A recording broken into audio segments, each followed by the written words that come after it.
신앙 고백 드리겠습니다.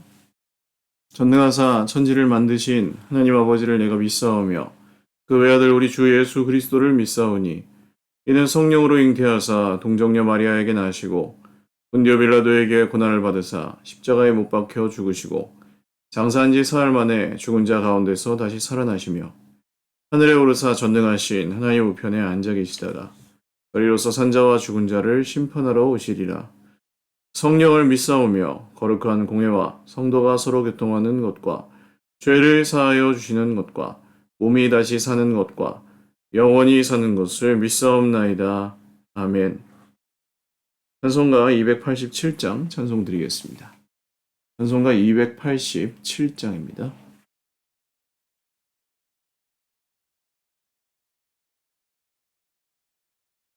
예수 앞에 나오면 죄사함 받으며 주의 품에 안기어 편히 쉬리라.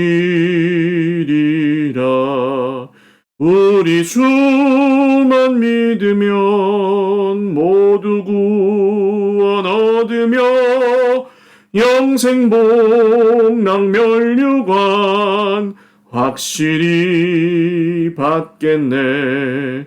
예수 앞에 나와서 은총을 받으며 마음의 기쁨 넘치어 감사하리라. 우리 주만 믿으면 모두 구원 얻으며 영생복락 면류관 확실히 받겠네. 예수 앞에 설 때에 흰 옷을 입으며 밝고 빛난 내 집에 길이 살리라.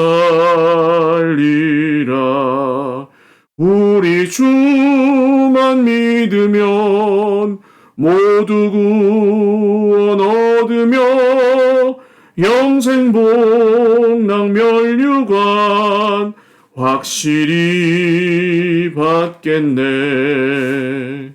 아멘. 하나님 말씀 레위기 14장 21절에서 32절 말씀입니다. 구약성경 레위기 14장입니다. 14장 21절에서 32절 말씀입니다. 한 목소리로 읽겠습니다. 만일 그가 가난하여 그의 힘이 미치지 못하면 그는 흔들어 자기를 속죄할 속건제를 위하여 어린 수양 한 마리와 소제를 위하여 고운 가루 10분의 1 에바에 기름 섞은 것과 기름 한 녹을 취하고 그의 힘이 미치는 대로 산비둘기 둘이나 집비둘기 새끼 둘을 가져다가 하나는 속죄 제물로 하나는 번제물로 삼아 여덟째 날에 그 결례를 위하여 그것들을 회막문 여호와 앞 제사장에게로 가져갈 것이요. 제사장은 속건제 어린 양과 기름 한 녹을 가져다가 여호와 앞에 흔들어 요제를 삼고 속건제 어린 양을 잡아서 제사장은 그 속건제물의 피를 가져다가 정결함을 받을 자의 오른쪽 귓뿌리와 오른쪽 엄지 손가락과 오른쪽 엄지 발가락에 바를 것이요. 제사장은 그 기름을 자기 왼쪽 손바닥에 따르고 오른쪽 손가락으로 왼쪽 손에 기름을 조금 찍어 여호와 앞에 7번 뿌릴 것이요. 그 손의 기름은 제사장이 정결함을 받을 자의 오른쪽 귓뿌리와 오른쪽 엄지손가락과 오른쪽 엄지발가락 곧 속건제물의 피를 바른 곳에 바를 것이며 또 그 손에 남은 기름은 제사장이 그 정결함을 받는 자의 머리에 발라 여호와 앞에서 그를 위하여 속죄할 것이며 그는 힘이 미치는 대로 산비둘기 한 마리나 집비둘기 새끼 한 마리를 드리되 곧 그의 힘이 미치는 대로 한 마리는 속죄제로 한 마리는 소제와 함께 번제로 드릴 것이요. 제사장은 정결함을 받을 자를 위하여 여호와 앞에 속죄할지니 나병 환자로서 그 정결 예식에 그의 힘이 미치지 못한 자의 규례가 그러하니라. 아멘. 기도드리겠습니다. 살아계신 하나님 아버지 감사합니다. 주님을 의지합니다. 오늘도 하루의 첫 시간을 주님 앞에 믿음으로 예배하며 시작하오니 주님께서 오늘 하루에 저의 삶 가운데 성령으로 충만하게 거하여 주시고 어떤 어려움도 능히 이겨나갈 수 있는 새 힘을 허락하여 주시옵소서.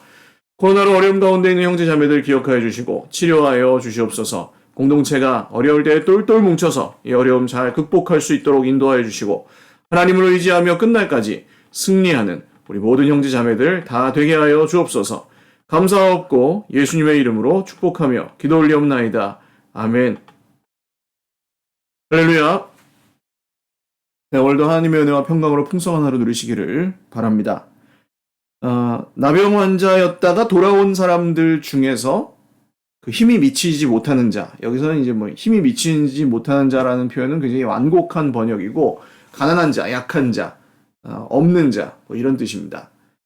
그러니까 오늘 이 말씀의 전제로서 꼭 생각하셔야 될 것은, 우리는 형편 탓을 할 때가 많단 말이에요.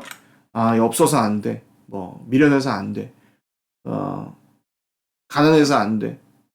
뭐, 똑똑하지 못해서 안 돼. 뭐, 이렇게, 아예 이 세상이 지금 그렇게 가르치는 것 같아요. 부자도 아무나 부자가 될 수 없다. 원래 나면서부터 금수저를 물고 있어야지 부자가 된다. 뭐, 이렇게 가르치잖아요. 그래서 우리 청년들 만나보면 소망, 꿈이 없고 참 희망이 없다. 뭐, 이렇게 생각하는 분들도 많아요. 그런데 그렇지 않습니다. 주님의 나라에서는 가난한 자에게도 기회가 열려 있고, 그 앞에서 나온 그 속죄제나 속건제의 양과 소를 준비하지 못할, 그러니까 뭐 그것은 보통 자기가 그 진영 밖에서 뭐 소를 키우겠어요? 안에 있는 가족들 중에서 누군가 준비했겠죠. 그런데 안에 있는 가족들 중에서도 누군가가 준비할 수 없는 형편을 가진 사람, 그러니까 아예 없는 사람, 그런 사람들을 위한 규례라고 보시면 되겠습니다. 그런 사람들은 속죄할 속죄제와 속건제를 위하여 아주 그 재물의 양이 아주 줄어들죠. 소재는 10분의 1 에바. 지금으로 따지면 그 생수통 한 병 정도 조금 넘는 2.2리터 정도, 10분의 1 에바는 그 정도 됩니다. 그리고 기름 섞은 것과 기름 한 록, 기름 한 록이면은 그 한 200ml 우유, 한 300ml 정도 된다 그래요. 그 정도 양입니다. 그의 힘이 미치는 대로 산비둘기 둘이나 집비둘기 새끼 둘을 가져다가 하나는 속죄제물로, 하나는 번제물로. 자, 비둘기를 드려도 되었습니다. 그러니까 뭐 예를 들어서 나는 나병 환자인데 속죄제나 속건제를 꼭 드려야지 다시 그 진영 안으로 들어갈 수 있고 일상생활을 할 수가 있는데 이제 나았는데도 드릴 게 없어가지고 못 들어간다. 뭐 이런 일이 생길 수 있잖아요. 그럴 때 하나님께서는 비둘기를 잡아서 그냥 드려라. 산새, 작은 새를 잡아서 드리면 된다. 이렇게 길을 열어놓으셨던 것입니다. 오늘 우리도 마찬가지예요. 여러분, 우리가 뭐 잘 모르지만 하나님께서는 우리에게 순종이라는 길을 열어놓으셨습니다. 제가 오늘 이 말씀을 준비하면서 생각한 것은, 이 새벽 예배에 물론 스스로 이제 큐티를 하시면서 성경 공부를 스스로 하시고 또 묵상하시면서 주님의 음성을 듣고 하는 그런 삶을 오래 사셔가지고 익숙해지신 분들, 익숙해진다는 거는 양날의 검이에요. 그걸 굉장히 깊이 누리고 계시는 분이 있는가 하면, 너무 익숙해져가지고 그냥 이거 큐티책 한번 쓱 읽으면은 큐티 끝 하시는 분도 있을 거예요. 후자가 훨씬 위험합니다.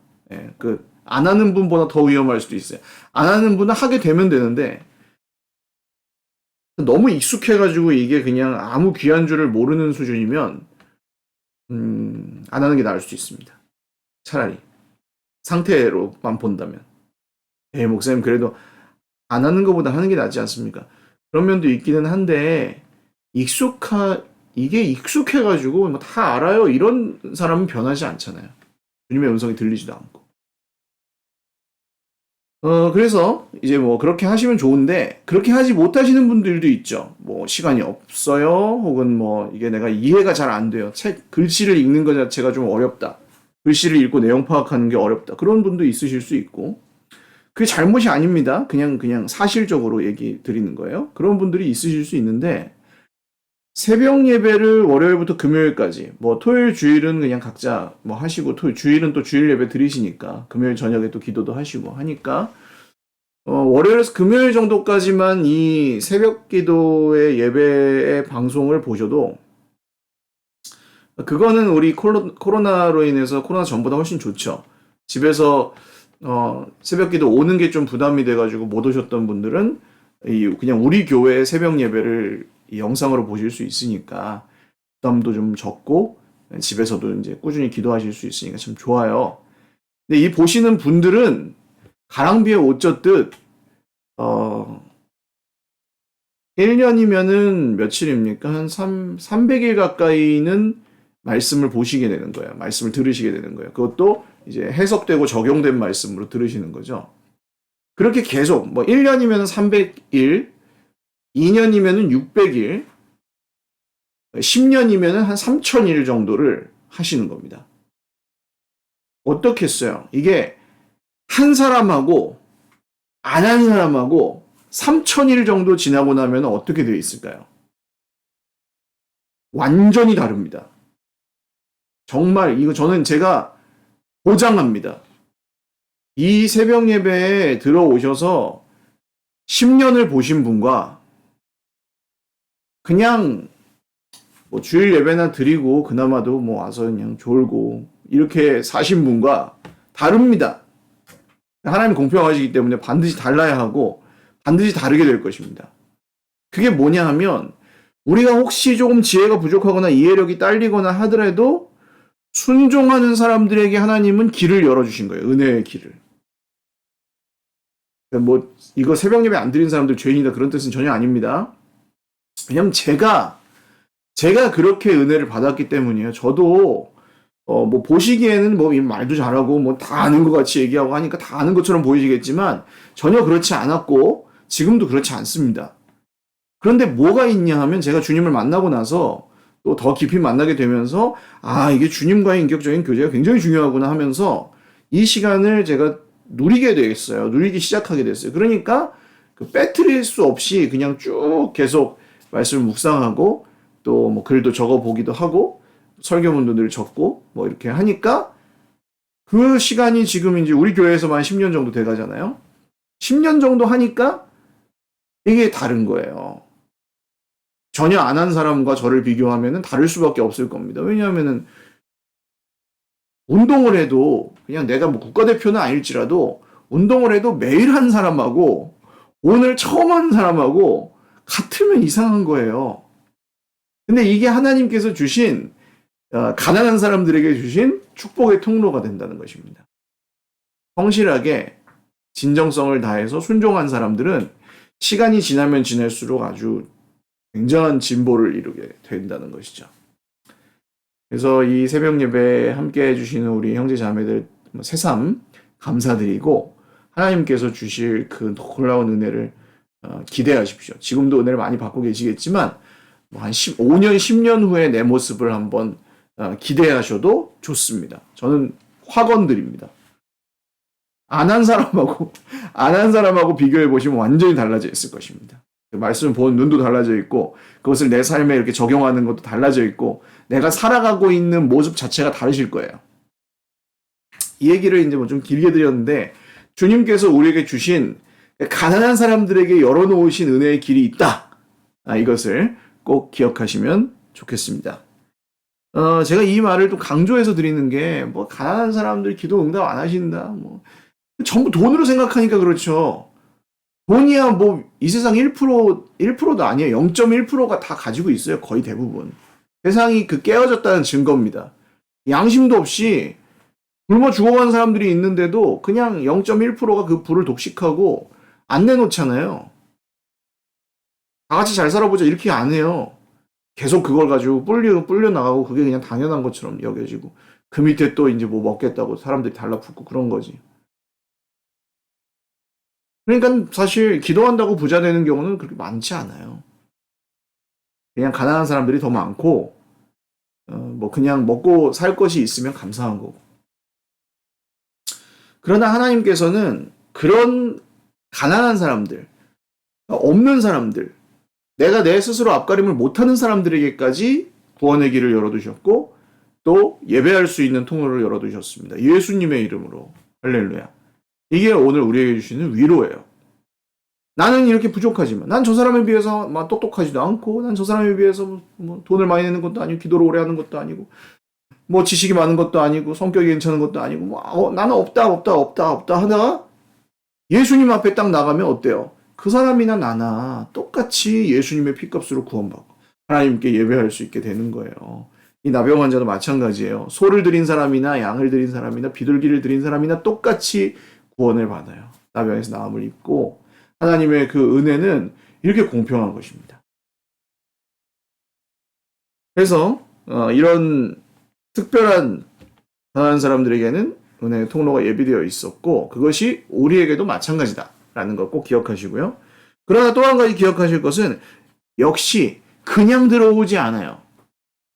그럼 뭐 가난한 사람들은 좀 염가 세일 해가지고 대충 주시지 뭐 이게 아니고 가난한 사람들이지만 그 사람들도 점을 찍는 거예요. 여러분 투표를 해야 되잖아요. 대한민국 국민은 이번에 대선 투표를 하셨을 거예요. 나 하나 뭐 찍는다고 뭐 달라지나? 나 하나 찍는다고 달라지는 건 아닌데 가서 찍어야 돼요. 이 나병 환자가 여기 들어오는 것, 진영 안으로 회복되는 그 절차를 밟아서 들어오는 것도 마찬가지였습니다. 아유, 이 비둘기 들이 까짓 거 뭐 얼마나 돼? 드려봤자지. 아니에요. 하나님은 그걸 얼마나 많은 걸 드리느냐가 문제가 아니라 그 사람이 어떤 마음으로 들어오느냐를 더 중요하게 여기시기 때문에 이 절차가 반드시 이행되어야 했습니다. 이 절차를 어기는 것 자체는 뭐 부자나 가난한 사람이나 아픈 사람이나 덜 아픈 사람이나 똑같이 벌을 받아야 됐어요. 그래서 못 들어옵니다. 그래서 여러분 꼭 기억하셔야 될 것은 그냥 대충 했다 치고 넘어가는 건 없다. 하나님께는. 그래서 들어올 때 비둘기지만 이것을 정말 하나님 앞에 드릴 것으로 구별해서 드리고 그 다음에야 들어오게 되었다는 것. 그래서 여기에 힘이 미치는 대로라는 그 구절을 단어를 잘 좀 기억하시면 좋겠어요. 동그라미 쳐놓으셔도 되고 몇 번 나오죠? 힘이 미치는 대로. 그의 힘이 미치는 대로. 원래는 우리가 드릴 것이 없을 수도 있고 때로 살아가다 보면 풍성할 때도 있지만 없을 때도 있잖아요. 그럴 때 우리는 막 비참하게 느끼고 남과 비교하면서 힘들어하고 그러는데 여러분 그때에도 하나님의 은혜는 언제나 열려있다는 사실을 꼭 잊지 마시기를 바랍니다. 그리고 그때에도 내가 10원을 가지고 있든 1000원을 가지고 제가 돈으로만 비유해 죄송합니다. 근데 뭐 그냥 이게 가장 확실하니까 10원을 가지고 있든 100원을 가지고 있든 1000원을 가지고 있든 그 중에 하나님께 드릴 것이 있으면 되는 거예요. 아 내가 돈도 못 벌어가지고 이번에 10원밖에 못 드리네. 괜찮아요. 근데 돈이 적으니까 내가 저 사람보다 적게 드리니까 아예 안 드려야지. 자존심 상해. 이러면 안 된다는 거예요. 또 돈으로만 말씀드리지만 그 1000원이 모여서 그 10원이 모여서 하나님의 일에 쓰여요. 하나님이 공동체를 우리에게 이루라고 하신 이유는 바로 그것입니다. 슈퍼스타 무슨 대기업 회장 같은 사람만 교회에 있지 않고 정말 평범하고 약한 사람들이 주님 앞에 이 비둘기 한 마리, 비둘기 두 마리를 드릴 때 그것이 정말 오병이어로 쓰임받는 놀라운 역사가 실제 교회에서는 일어난다는 것입니다. 그래서 여러분, 내가 있을 때나 없을 때나 상관없이 내 진정성을 다해서 내 마음을 다하여 하나님께 물질이나 시간이나 또 하나님께 드리는 모든 것을 그렇게 기꺼이 그러나 힘이 미치는 대로 드리실 수 있기를 바라요. 어떤 분들은 막 굉장히 막 내가 진짜 뭐 일주일에 아니 한 달에 막 50만 원밖에 못 벌어요 이번 달에. 그러면 11조 내고 나면은 45만 원 가지고 살 수가 없잖아요. 근데 난 11조 못 냈어. 난 죄인이야. 죽어야 돼. 뭐 이렇게 죄책감을 가지실 필요가 없다는 거예요. 그럴 때는 하나님 제게 주신 것 안에서 제가 최선을 다해서 이만큼 그게 10원이든 100원이든 하나님 이렇게 드립니다. 주님 저를 받아주시고 제가 드릴 것이 있게 해주십시오. 그렇게 기도하는 거예요. 11조 못했다고 죄가 아니고 목사님 그렇게 얘기하면은 사람들이 11조 안 해요. 여러분 11조를 죄 받을까봐 벌 받을까봐 11조를 하면은 그게 더 이상한 거예요. 10에 2조를 할 수도 있고 10에 3조를 할 수도 있어요. 돈을 많은 사람들은. 그렇게 해도 되면 힘이 미치는 대로예요. 기준은 언제나 하나님이 당신에게 주신 은혜대로 또한 힘이 미치는 대로 내가 벌어서 드리는 게 아니기 때문이에요. 하나님이 주신 은혜대로 드리는 거예요. 하나님이 주신 은혜대로 섬기는 거예요. 그 자기 힘이 미치는 만큼, 하나님이 주신 그 힘이 미치는 만큼 드리는 거예요. 섬기고 베푸는 것은 그렇게 쉽지 않습니다. 그렇지만 우리가 이 기준을 따른다면 우리가 없을 때에도 섬길 수 있고 없을 때에도 드릴 수 있습니다. 또한 우리가 어려움을 겪고 있을 때에도 하나님께서는 우리에게 언제든 구원의 길을 예비해 놓으셨다는 것. 또한 우리가 언제든 정말 아무것도 없을지라도 우리의 유월절 어린 양 되신 예수님이 우리의 제물이 되셔서 하나님을 예배할 수 있게 해주셨다는 것. 이것을 꼭 기억하실 수 있기를 바라요. 그리고 교회에서 내가 뭔가 이렇게 막 의미 있는 활동을 하거나 공동체에 무언가 이바지를 하고 기여하면 참 좋겠지만 그렇게 하지 못한다 할지라도 우리 주님은 우리를 받아주신다는 것. 얼마나 이게 감사합니까? 내가 이렇게 막 쓸모 있는 사람이 아니어도 겉보기에 대단하고 막 엄청 훌륭한 위대한 일을 하고 있지 않아도 공동체 안에 그냥 들어와 있는 것만으로도 주님이 우리를 사랑하시고 또 기뻐하시고 받아주신다는 것. 그래서 꼭 기억하십시오. 이 나병 환자들에게 그러셨던 것처럼 오늘 우리에게도 그렇습니다. 오늘도 주님이 안아주시는 그 힘으로 말미암아 지금 힘을 내시고 또 막바지를 향해 가고 있는 것 같긴 한데 아직 조금 더 걸릴 것 같습니다. 조심하십시오. 아직 안 걸리신 분들은. 이게 생각보다 후유증이 있어가지고 저도 아직 잔기침이 좀 있어요. 그래서 조금 이렇게 괜찮다가도 또 감기약을 좀 덜 먹거나, 제가 감기약을 아직도 그냥 상복하거든요. 계속 먹고 있는데 조금 덜 신경을 덜 쓰면 비타민 같은 거 잘 안 챙겨 먹고 그러면 다시 증상이 또 와요. 뭐 검사를 해보면 바이러스가 나오지는 않는데 음성인데 이 사람마다 다 다르게 좀 증상이 오래 가는 경우가 있습니다. 그래서 안 걸리신 분들은 안 걸리시는 게 좋습니다. 걸려야 끝난다 이런 거 아니고 안 걸리시는 게 더 낫습니다. 어디 계시든지 안전하시고 건강하시기를 바라고 오늘 하루도 주님 안에서 행복한 하루 되십시오. 잠깐 기도하겠습니다. 살아계신 하나님 아버지 감사합니다. 주님을 의지합니다. 가난한 자들에게 주셨던 은혜, 복을 또 말씀을 묵상하면서 저희들도 참 다 가난한 사람들인데 평범한 사람들인데 주님이 은혜를 주셔서 오늘도 살아갑니다. 하나님 우리에게 은혜 베푸사 오늘도 우리에게 드릴 것이 있게 하시고 또 베풀 것이 있게 하시고 쓸 것이 있게 하셔서 하나님 우리의 시간도 물질도 모두 주님의 것인 줄 믿고 오늘 하루를 잘 드리며 살 수 있게 하옵소서. 특별히 어려움 가운데 있는 형제 자매들을 기억하여 주시고 또 우리가 참 다 평범하지만 하루하루 벽돌을 쌓는 마음으로 쌓아가는 이것들이 헛되지 아니하고 우리 안에서 아름답게 꽃을 피우고 열매 맺는 그날을 허락하여 주시옵소서. 주님 사랑하는 우리 형제 자매들을 위해서 기도합니다. 모든 경영하는 사업들이 잘 되게 하시고 주님 사랑하는 자녀손들이 복되게 하시고 주님 특별히 이 어려울 때에 안전하고 건강하게 모든 형제 자매들을 지켜주시옵소서. 감사하옵고 예수님의 이름으로 기도 올리옵나이다. 아멘. 네, 감사합니다. 주님 안에서 오늘 복된 하루 되십시오. 사랑하고 축복합니다.